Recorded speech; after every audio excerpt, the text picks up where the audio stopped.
Welcome to Strange Occurrences, Abnormal Tales with a Gen X twist. I am Rose Stone, also known as the Gothic Rose on TikTok, and you can find my podcast live every Wednesday on TikTok at 7 p.m.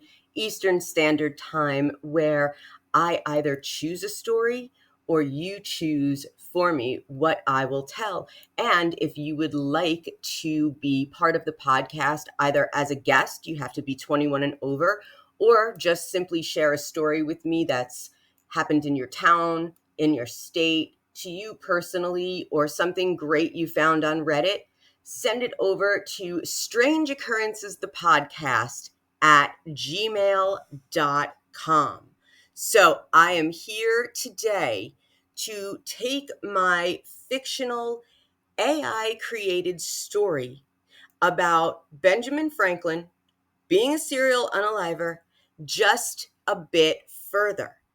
I have a great TikTok friend. Her name is Moni. She does these great crafts. Everything is like really great, like crocheted, everything, scarves and hats and jackets, kimonos, all of it.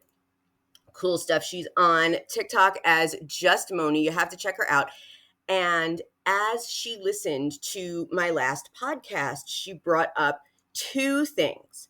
She brought up that Benjamin Franklin was, this is accurate, historical fact, a Freemason. And then she brought up an awesome conspiracy theory involving a portal. So I'm going to start with the Freemason theory because I thought that it was really cool to add that in to my podcast here. So I had just had the podcast written out, the story written out. I've got to go back to Copilot. Here we go. The cool thing about Bing Copilot is that it saves everything for you and you can take pieces and put it together. I do use it as my personal assistant to bounce ideas off of when I'm looking for blogs for my lifestyle website, Riche Life, which you can also subscribe to. That's totally free. And it kind of helps me just find a few little facts that I didn't know before. So this is the continuing story of the dark secrets of Craven Street, Benjamin Franklin's hidden horrors. Again, this is 100% fiction, conceptualized by me, the Gothic Rose, and written by AI because I just wanted to bring a little bit of the future and the past together. I will, though, write some short stories myself because I actually really enjoy doing that. So we will hear some of that as well.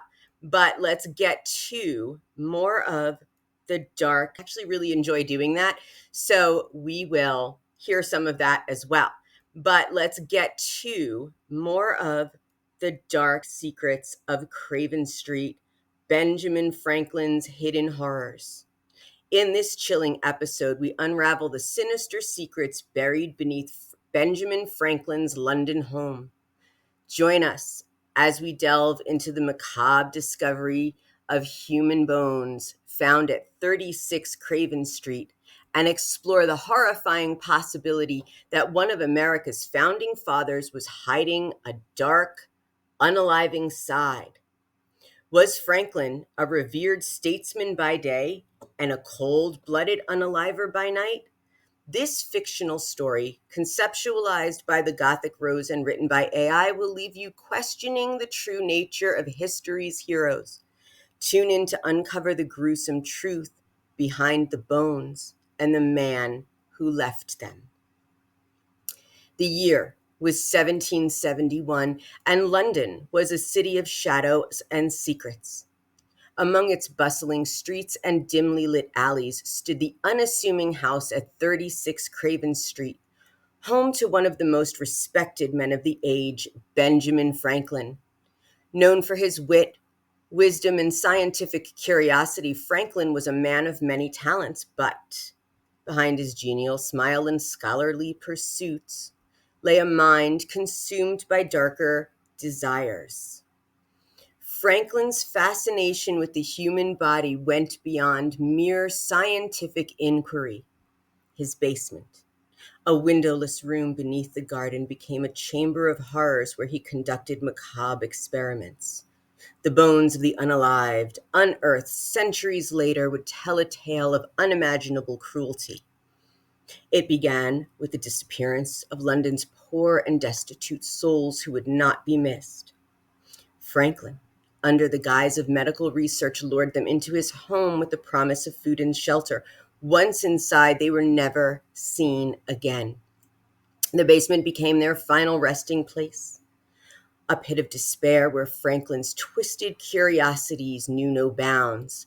He meticulously dissected his victims, seeking to unlock the secrets of life and death. The bones, found with surgical cuts and holes, bore silent witness to his gruesome work. Among them were the remains of children, their lives cut short by a man who saw them as mere subjects for his dark experiments. Franklin's house guest, William Hewson, a young anatomist, was complicit in these acts. Together, they delved into the forbidden realms of human anatomy, their work shrouded in secrecy. The law, which allowed the dissection of executed criminals, was not enough to satisfy their insatiable hunger for knowledge. They turned to grave robbing and unaliving, their crimes hidden beneath the veneer of scientific progress. But there was another layer to Franklin's dark pursuits. He was a prominent member of the Freemasons, a secretive society known for its rituals and influence. Within the shadowy halls of the Masonic lodges, Franklin found kindred spirits who shared his thirst for forbidden knowledge. The Freemasons provided him with the means to cover up his crimes, using their vast network to ensure that no questions were asked and no suspicions raised. The rituals of the Freemasons, steeped in symbolism and mystery, took on a more sinister tone in Franklin's hands. He incorporated elements of their ceremonies into his experiments, believing that the ancient rites held the keys to unlocking the secrets of life and death. The bones found beneath Craven Street bore marks that suggested they were part of these dark rituals, a chilling testament to the depths of Franklin's depravity. The Freemasons' influence extended far beyond their secretive meetings. They held positions of power in society, from judges to politicians, and their reach ensured that Franklin's activities remained hidden. They provided him with access to bodies, both the living and not living. And their silence was bought with promises of shared knowledge and power. As Franklin's experiments grew more audacious, whispers began to circulate within the Masonic lodges.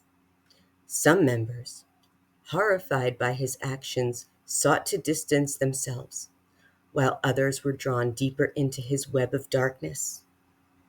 The Freemasons became both his enablers and his prisoners, bound by the oaths of secrecy and fear of exposure.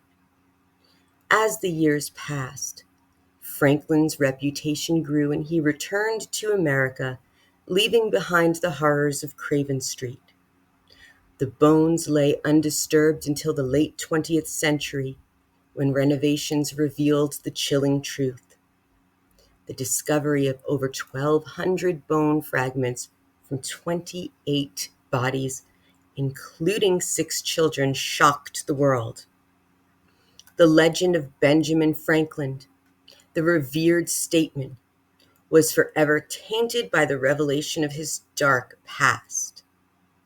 In the end, the house at 36 Craven Street stands as a testament to the duality of a man, a place where brilliance and madness intertwined, and where the line between genius and monster was irrevocably blurred. The Freemasons, with their secrets and influence, played a crucial role in hiding the truth, leaving us to wonder what other dark secrets history has yet to reveal. That is the end of The Dark Secrets of Craven Street, written by AI. It sounds like it could be true. Considering what we are learning about modern day politics, it is entirely possible that it could be the same playbook from 300 years ago. Because where else do you learn the tricks from?